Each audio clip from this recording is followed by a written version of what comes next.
I'm still Bukola Evergreen, and I'm here again to introduce a new children's book titled Keep the Stone in Your Mouth, which teaches children the power of silence in a family setting which they are all familiar with, and in the great and beautiful city of Lagos in Nigeria, in Nigeria. In today's episode, I'm reading chapter 3. In the last episode, I read chapter 2. You can check the cards above for chapter 1 and 2 to clearly understand what this story is all about. Now, in the last episode, we learned that Titi had decided to see an old man. So read along with me to know what happened in the old man's place. Chapter 3, the journey to the old man. The next morning, Titi woke up earlier than usual. The city of Lagos was already alive. Buses honked, beep, beep, beep. Children laughed on their way to school. And sellers were shouting, "Hot bread! Come and buy your hot bread!" But Titi wasn't thinking about breakfast or chores. Today, she was going to find the old man. She wrapped herself in a simple Ankara wrapper and tied her scarf tightly round her head. Then, after making sure that Dada had already left for work, she slipped out quietly. Mama Remi had told her the herbalist lived at the edge of the city, past the market, near a small stream, and a large tree that the locals called Iginla, the big tree. It wasn't a short walk, but Titi didn't mind. She walked quickly, determined, her slippers slapping the dusty road. On her way, she passed by noisy bus stops, women roasting corn, and children chasing tires with sticks. But she didn't stop to greet anyone. Her mind was full. What if he laughs at me? She wondered. What if he tells me that nothing can be done? But something inside kept her moving. Finally, she reached the big tree, just as Mama Remi had said.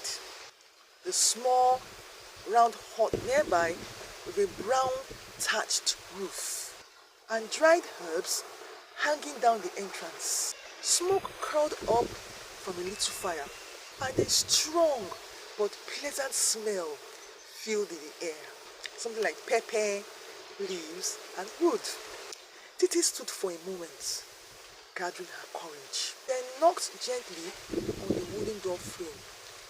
"Ko, ko, ko," a raspy voice called from inside. "Come in, my daughter." Titi stepped into the hut slowly. It was cool and quiet inside. The walls were lined with calabashes, dried leaves, and old books. On a low stool sat a man with grey hair, long beard, and eyes that seemed to look straight into her heart. "Good morning, sir," Titi said, bowing slightly. "Good morning, my daughter. Sit down," he said kindly. Titi sat, took a deep breath, and began to speak. "I came to you because my home is broken. My husband and I fight almost every day. I've shouted, I've cried, I've tried everything, but nothing works." The old man listened without interrupting. He didn't blink or frown, like someone who had heard many stories before. When she finished, there was silence for a moment.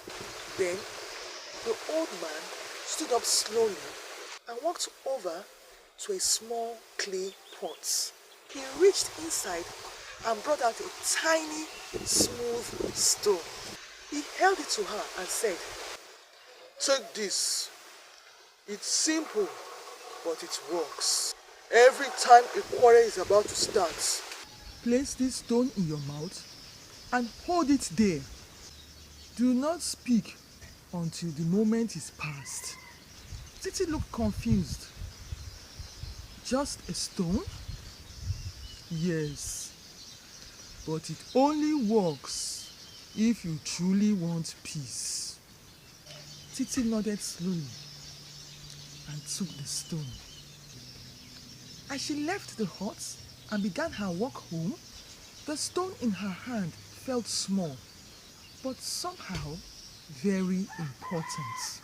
Thank you for listening to chapter 3. And as I said earlier on, you can watch chapter 2 and 1. The link is in the description box down below. Make sure you get your children's copy in order for them to learn the power of silence with an African folktale. Join me on the next episode for chapter 4. Did the stone actually work? Let's get to know about that in the next episode. Till then, keep the stone in your mouth.